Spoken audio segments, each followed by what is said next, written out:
Another day, another piece of priceless New York architecture destroyed by none other than Spider-Man, the Webbed Wonder. Was the Harlem Sanitarium in the best condition? No. Did the doctors there at one point commit horrible atrocities against their patients? Probably. Does that mean we should let spandex-suited vigilantes swing willy-nilly through a piece of our history? I think not. It is our duty, nay, our responsibility to maintain these shameful monuments to our past, because that's the America that I call home. Like I said to my doctor when she recently told me to calm down, I won't, and I'll tell you why. I'm certain the police could have handled whatever petty argument was going down at the sanitarium without the destructive force of the Webhead's wacky weapons. What say you, New York? We're here to talk about a hot-button issue today, folks, and that's crime boss Hammerhead. It turns out that petty argument at the Harlem Sanitarium was actually a magia smackdown against this flat-topped flop. But here's the thing about Hammerhead, valued listeners. He might be an unhinged, rampaging cop killer who my assistant Jared keeps calling a beta, for reasons that I'm certain must be shark-related, but he has some interesting ideas. What's so wrong with pining for the good old days? Hammerhead wants to bring New York back to a time where people didn't get offended by everything, and spiders were just bugs you killed in your apartment, and I didn't have to take blood pressure medication. Now, if we could just stop him from destroying the city and its citizens in the process, wow, that would be great!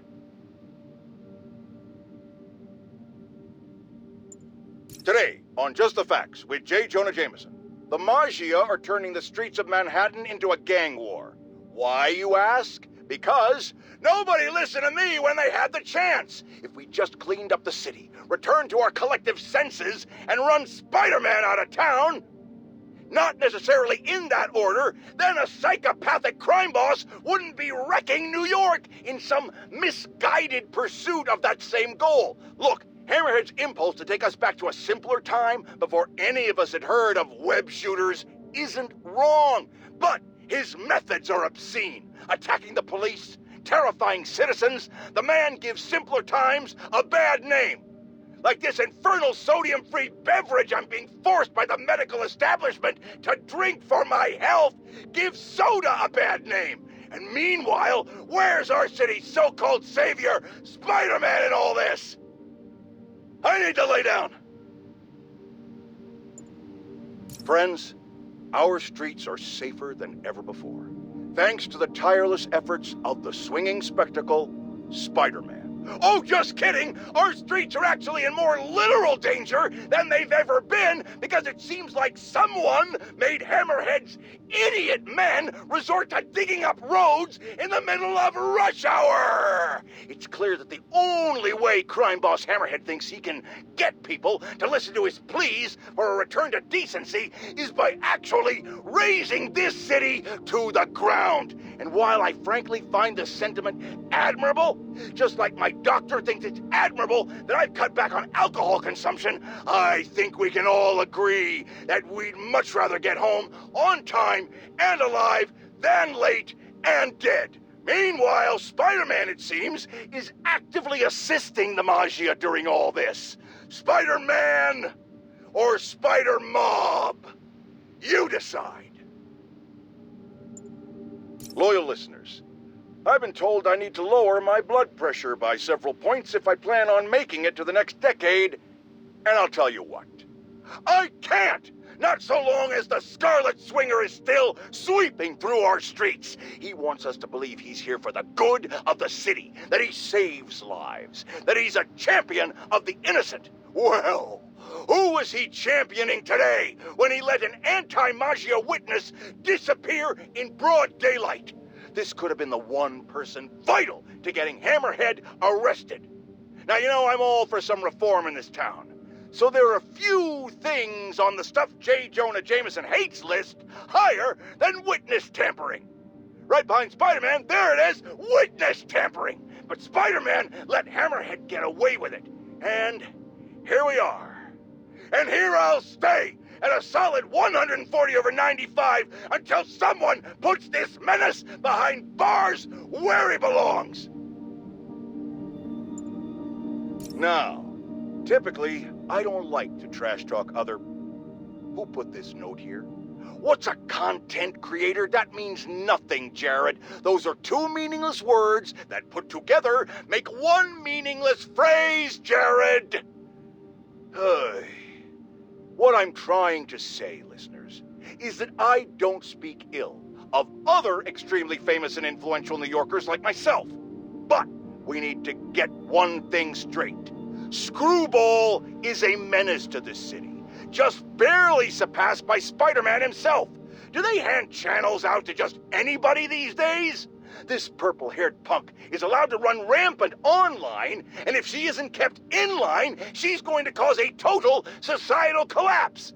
I can't tell you what to do, fine listeners, and I would never suggest you do anything borderline illegal.